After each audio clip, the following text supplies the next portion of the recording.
seorang murid ketika sudah ditalkin oleh guru, ternyata dia melakukan kemaksiatan atau dia itu melakukan su'ul adab, maka ya wajib bagi si murid ini untuk mengulangi talqinnya. Agar apa? Agar si murid ini itu mengeluarkan setan dari jasadnya dan juga hatinya. Kenapa? Karena talqin, ya, tujuan dari talqin itu adalah mengeluarkan setan, dan sementara kalau su'ul adab itu kan memasukkan setan. Ya su'ul adab dalam apa ya? Dalam hal macam-macam. Su'ul adab kepada Allah, su'ul adab kepada Rasulullah, su'ul adab kepada guru, su'ul adab kepada manusia, su'ul adab kepada ulama, su'ul adab kepada aulia, masuk semuanya. Nah terus setan itu gimana sih? Masa iya setan masuk orang mau Masukkan setan. Kesetanan. yang tadi teh bro, kayak tadi itu ya, bahwa manusia itu ya sudah apa namanya, sudah suatu kepastian. Dua sisi itu ya.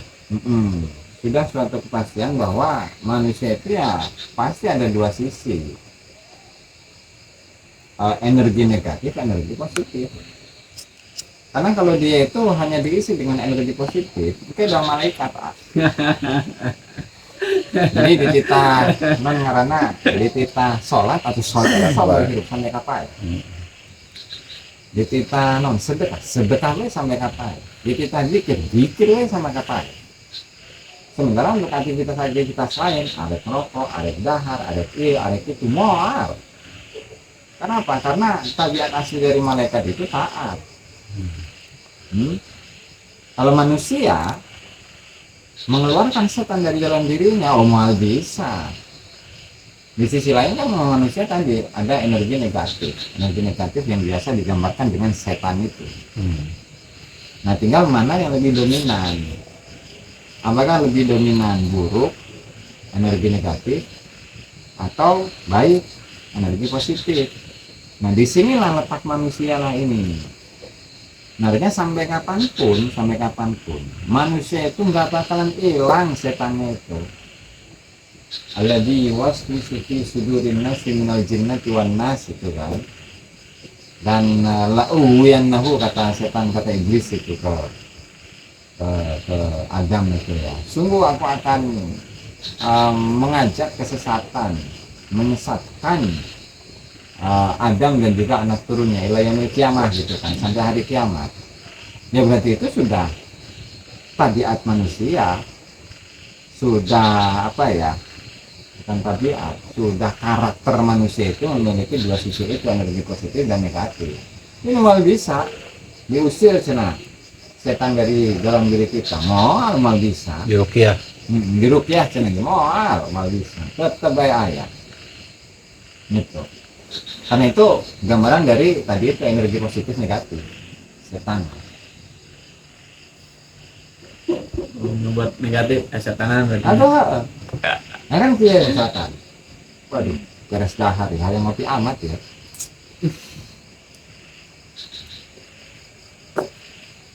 Lamun si manusia iya punya sifat malaikat doang, mual bisa bro.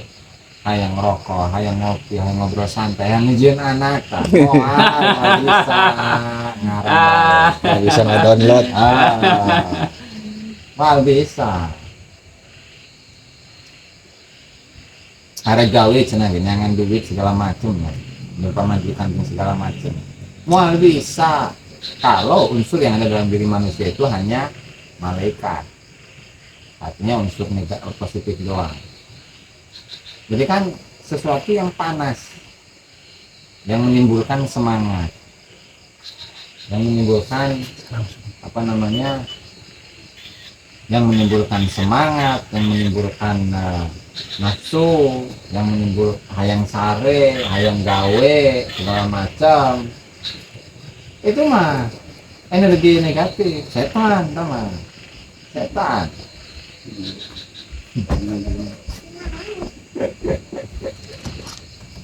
Tahun awal itu atau Nabi Adam mau buka anak.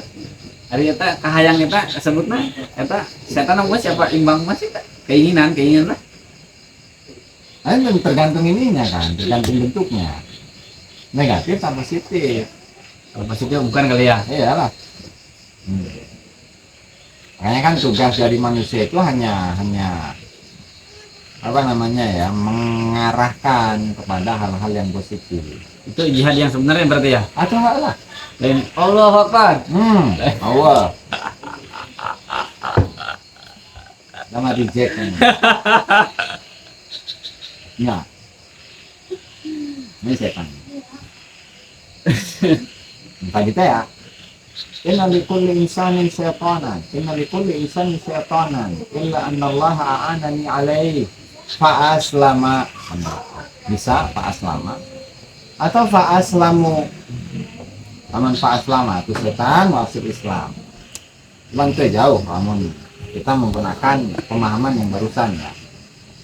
Fa'aslam setan Islam terus tunduk, oh itu bisa. Tadi saya buktinya. Ya, Ibnu Maktum, guys, contoh tak. Terus pemajikannya dicerai gara-gara pemajikannya cemburu, ya kan? Pemajikan lain cemburu, setan. Enggak sih? Apa gitu? Enak Nabi. Jadi bukan fa'aslama, tapi fa'aslamu sehingga saya selamat dari godaan-godaan setan. Nah, karena selamat, ya nggak harus setiap itunya lah, nggak harus semua kondisi. Di beberapa kondisi buktinya kan jebol kan. Nah, Kalau selama semua itu malaikat aja udah ya. atau arang baik. Jadi kan sisi keistimewaannya itu hanya dari sisi ini kan. Hanya sisi tasriknya itu tadi. Artinya apa yang Allah Ta'ala perintahkan kepada beliau itu maksum sudah keseluruhan. Di lain hal itu ya seperti manusia yang lain. Makanya kan Qul innama ana basyarum mithlukum yuha ilayya. Ini Rasulullah ya. Qul katakanlah wahai Muhammad, innama ana basyarum mithlukum. Saya ini hanya manusia kayak kalian. Jadi jangan sampai kalian itu mempertahankan diri saya. Jangan sampai mengkultuskan saya. Innama ana basyarum mithlukum. Terus sisi plusnya apa? Cuma satu, yuha ilayya. Allah turunkan wahyu kepada saya. Ini kaitan doang. Nah terus misalkan kalau Rasulullah segala sesuatu yang berkaitan dengan Rasulullah itu berdasarkan atas wahyu. Namun lagi berhubungan badan sama istri-istrinya gimana? Itu wahyu juga. Arek dahar ku wahyu helan gitu. Arek nonde, arek jalan-jalan, ta refreshing, wahyu helan gitu. Karena kan wahyu di apa namanya diharap-harap si wahyu ini datang ke Rasulullah, ternyata nggak datang kan, masa fatrah itu berapa bulan itu kan Panik. nah, panik Rasulullah kan. Ini wahyu masih dihayang-hayang ke Rasulullah, ya Allah kasih saya wahyu sekarang belum gitu. Oh jadi keistimewaan Rasulullah itu hanya dari satu sisi aja, yuha ilayya. Ayat kita qul innama ana basyarum mithlukum yuha ilayya innama ilahukum ilahu wahid. Ayat Al-Quran yang gitu sudah menegaskan Rasulullah manusia biasa seperti yang lain. Istimewanya apa? Wahyu. Nah lalu bagaimana dengan generasi-generasi selanjutnya? Ya bukan wahyu, tapi apa? Ilham. Nah itu pun juga untuk personal, bukan untuk penugasan seperti Rasulullah. Enggak.